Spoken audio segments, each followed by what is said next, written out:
দেখুন প্রতিনিয়ত এই ধরনের কমেন্ট যারা করেন আমাকে, হ্যাঁ? সো এই ধরনের কমেন্ট দেখলে আমার খুবই ভালো লাগে যে হ্যাঁ, আমি আপনাদেরকে কিছু শেখাতে পারতেছি। আমার যে ভিডিও সেটা দেখে আপনাদের কিছুটা উপকার হচ্ছে। সো আজকে বিষয়টা হচ্ছে যে কনটেন্ট মনিটাইজেশন এর জন্য যে ইদানিং যে Facebook এর আপডেট এসেছে যে ওয়েট লিস্টে আপনার পেজ অথবা প্রোফাইল এড হচ্ছে। সো কিভাবে আপনারা আপনাদের পেজ অথবা প্রোফাইলটাকে এই ওয়েট লিস্টে এড করাতে পারবেন ফেসবুককে আবেদন করে। জি হ্যাঁ। সো আজকে একটা অ্যাপ্লিকেশন আমি লিখেছি, তৈরি করছি আপনাদের জন্য, যেটা আপনাদেরকে সেন্ড করে দিব। এটা লিখে আপনি যদি সাবমিট করেন তাহলে আপনাদের পেজটা ওয়েট লিস্টে অ্যাড হয়ে যাবে এবং যাদের পেজ এবং প্রোফাইল ওয়েট লিস্টে অ্যাড হচ্ছে তাদের কন্টেন্ট মনিটাইজেশন পাওয়ার সম্ভাবনা কিন্তু 100-এ 95%। জি হ্যাঁ। তো চলুন কথা আমরা শুরু করছি। যাদের পেজ অথবা প্রোফাইল এখনো ওয়েট লিস্টে অ্যাড হয় নাই তারা এই অ্যাপ্লিকেশনটা লিখে ফেসবুকে বলতে পারবেন, আবেদন করতে পারবেন যে আমার পেজ অথবা প্রোফাইলটা আপনারা ওয়েট লিস্টে অ্যাড করে দিন। ঠিক আছে? ওয়েট লিস্টে অ্যাড হওয়ার পর দ্রুত সময়ের ভেতরে কিন্তু আপনি কন্টেন্ট মনিটাইজেশনের সেটআপ কিন্তু পেয়ে যাবেন। সো এটা করার জন্য প্রথমে আপনাদেরকে কি করতে হবে? এই ভিডিওতে একটা লাইক দিতে হবে, চ্যানেলটিকে সাবস্ক্রাইব করতে হবে এবং ডিসক্রিপশন থেকে আমাকে ফেসবুকে কিন্তু আপনারা ফলো করতে পারবেন এবং ইনবক্সও করতে পারবেন। ঠিক আছে? আচ্ছা, প্রথমত আপনাদের পেজের এখানে চলে আসবেন। এই যে এই জায়গাটিতে চলে আসবেন, পেজ অথবা প্রোফাইল পূর্বের মতোই। ঠিক আছে? অন্যান্য যেভাবে আমি দেখিয়েছি আপনাদেরকে অ্যাপ্লাই করার, ঠিক সেভাবেই অ্যাপ্লাই করতে হবে। কিন্তু অ্যাপ্লিকেশনটা ভিন্ন।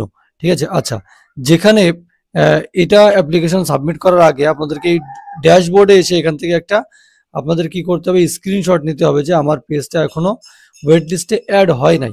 ঠিক আছে? দেখুন সেটা করার জন্য এই যে কন্টেন্ট মনিটাইজেশন অপশনটি ক্লিক করে দিবেন। ক্লিক করার পর এখান থেকে একটা স্ক্রিনশট নিয়ে নেবেন, হ্যাঁ? মানে আমার পেজটা এখনো ওয়েট লিস্টে অ্যাড হয় না। যদি ওয়েট লিস্টে অ্যাড হয় সেক্ষেত্রে কিন্তু এখানে দেখাবে। আচ্ছা, সো এইবার আপনাদেরকে যে কাজটি করতে হবে ওই যে পূর্বের মতো এই সাপোর্ট ইনবক্সে ক্লিক করতে হবে। ঠিক আছে?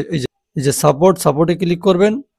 ক্লিক করার পরে support inbox reported technical problem. ঠিক আছে? এখানে ক্লিক করে দিবেন। দেওয়ার পরে দেখুন এই যে কিছুক্ষণ অপেক্ষা করতে হবে পূর্বের ন্যায়। সো এই যে লেখাটা আজকে আপনাদেরকে নিতে হবে, দেখুন পেজ অথবা প্রোফাইল আপনারা সিলেক্ট করে নেবেন। আমার যেহেতু পেজ, আমি পেজ সিলেক্ট করে নিলাম। এই যে এখানে যে লেখাটা এটা কিন্তু আমি আপনাদেরকে দিয়ে দিব। এই লেখাটা আপনাদেরকে নিয়ে আসতে হবে। ঠিক আছে? এই যে এই লেখাটা আমি অলরেডি ডিসক্রিপশনে দিয়ে দিব, ফেসবুক থেকে দেখে থাকলে পিন কমেন্টে পেয়ে যাবেন। ঠিক আছে?